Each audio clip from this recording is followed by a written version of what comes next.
Hi, I'm Pete Gerlach. I'm the author of the Break the Cycle nonprofit website that you may be looking at, or I hope you do. I want to present an idea to you today that may be new to you, and it's important for you and your marriage and your family if you're married. The subject is blocked or incomplete grief. You ever attended a lecture on that? Ever read a book about that? I've been a professional therapist for over 31 years, and what I've come to observe in many troubled individuals, couples, families, is that one of the stresses that they experience, and they're for the most part unaware of, is grief that has not been completed. The Break the Cycle website is composed of 8 self-study lessons. They're sequential. The third lesson has to do with raising your awareness on what is good grief. What is healthy grief, and how does it get blocked? And if you are suffering incomplete grief, what can you do to free it up? Grieving is nature's way of helping us adapt to inevitable broken bonds. A bond is created when we form a special emotional, psychological, mental attachment to something or someone. It can be physical, like a person, like a house, like a favorite location, like an object, a memento. It can be invisible. We can form bonds to our health, to our youth, to our freedom, to our integrity, to our looks. We form attachments or strong preferences to things throughout our lives for reasons that are within our control or outside our control. Our bonds break. Death is the most common, well-known kind of broken bond. When you lose a loved one, a child, a mate, a parent, a sibling, a mentor, there are many other equally powerful losses that we all experience throughout our lives, and very few people pay any attention to them.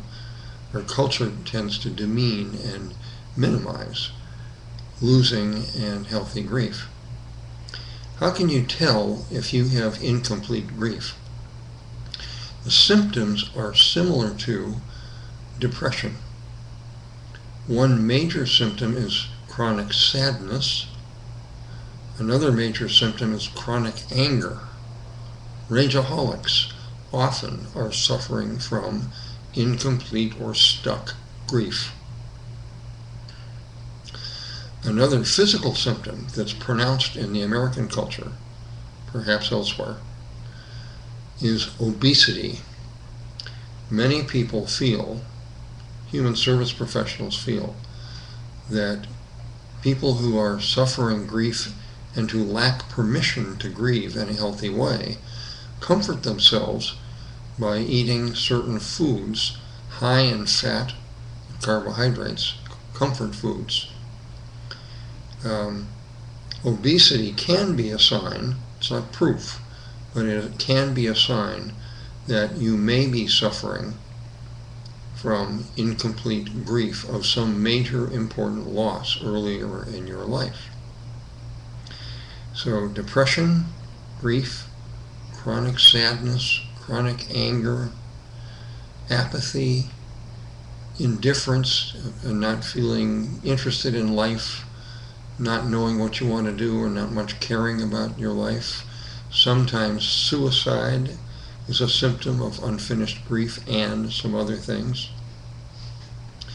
So there are signs all around us that people may be experiencing and burdened with incomplete grief.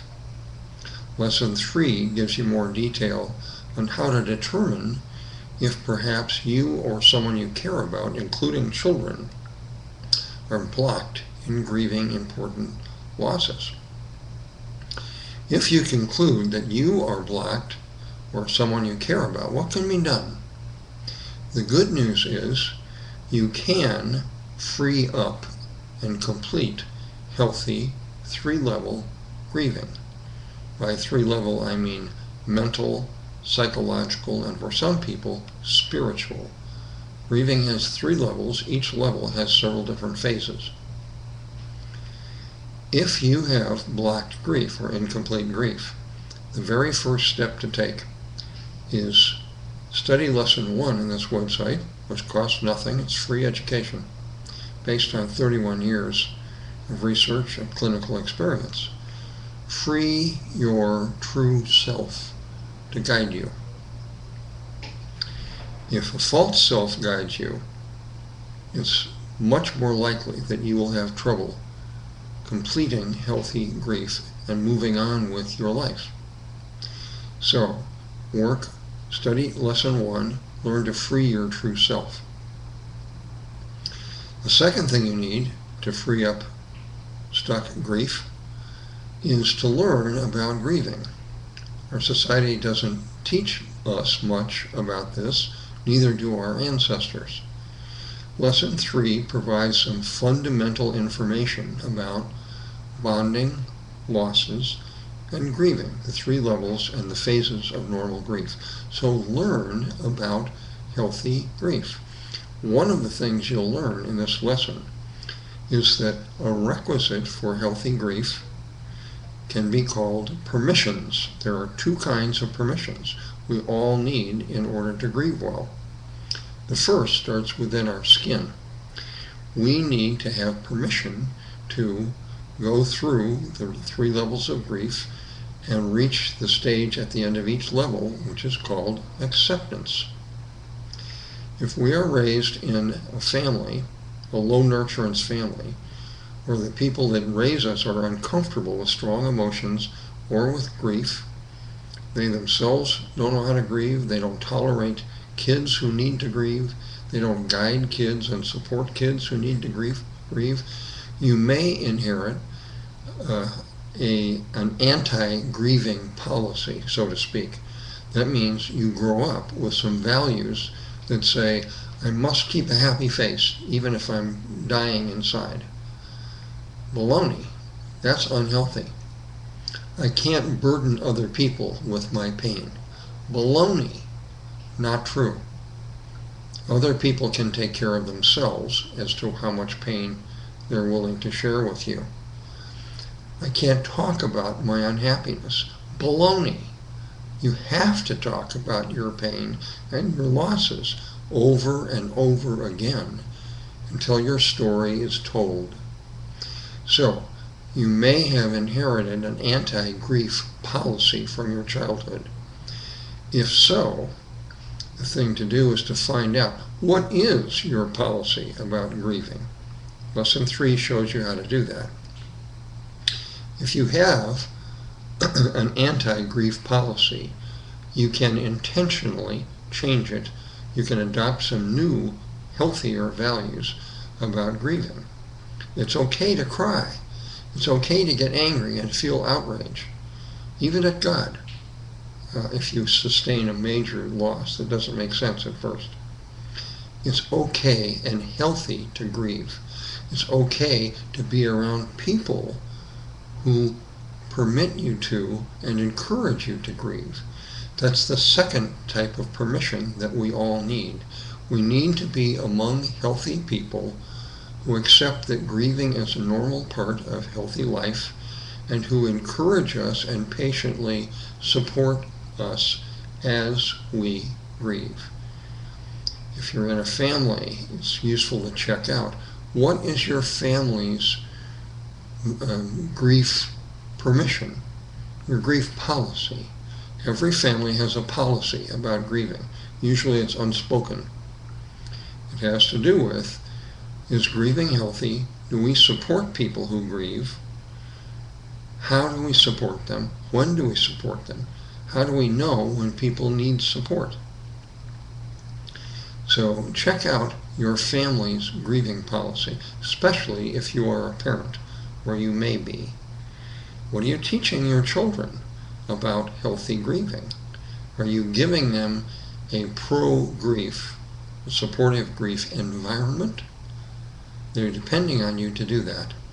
If you don't, they are apt to, at some point in their lives, be stuck in grieving and have these psychological and perhaps physical symptoms that are toxic. So, improve your inner grieving policy. Seek a supportive outer grieving policy. Another thing you can do to support yourself is go back over your life once you understand the concept of losses and broken bonds. Take an inventory of the major losses that you have sustained in your life. A universal example is loss of childhood innocence, loss of childhood freedom. We as young and mature adults have responsibilities that we never had as kids. That's a kind of loss. Loss of health, loss of vision, loss of the use of a limb, loss of jobs, loss of hope, loss of integrity, loss of a marriage, loss of a child. When your child leaves home, even under the best of circumstances, that causes some major losses. So go back across your life when you're not distracted, perhaps with people who know you and support you. Make a list of the major losses that you have encountered. Then examine each loss and see if you have grieved it well. Signs of not grieving well include anniversary depression. Every August 4th, which is when my son died, I get real depressed. No, that is probably blocked grief. Being unwilling to talk about a loss can be a symptom. Being depressed at reminders of major losses, music, people, names, favorite mementos, holidays. There are many things that trigger sad feelings that can be, not always, but may be signs of unfinished grief. So go back, list your... If we can help parents in the services that we offer and encourage them to take care of their mental, physical, and spiritual health, their children will have better chance for healthy grieving. When I cry, I don't want anybody around. I don't want to be hugged. I don't want to be said, oh, it's going to be okay. I don't like any of that because nobody really knows the situation as I do. Nobody knows how I'm feeling, so I don't like to be comforted. I feel like it's important not to push people who are grieving to go to counseling or that kind of thing if they don't want it, because if they're not there of their own volition, they're not really going to benefit from it, because the whole time you'd be thinking like, oh, I don't want to be here, instead of how can I benefit from this. There's a difference between telling somebody how you feel and them just saying, oh, it's going to be okay, you'll be fine, and then somebody actually, after you saying what you had to say, giving you a hug and saying, hey, I've been there, I know. It's something different.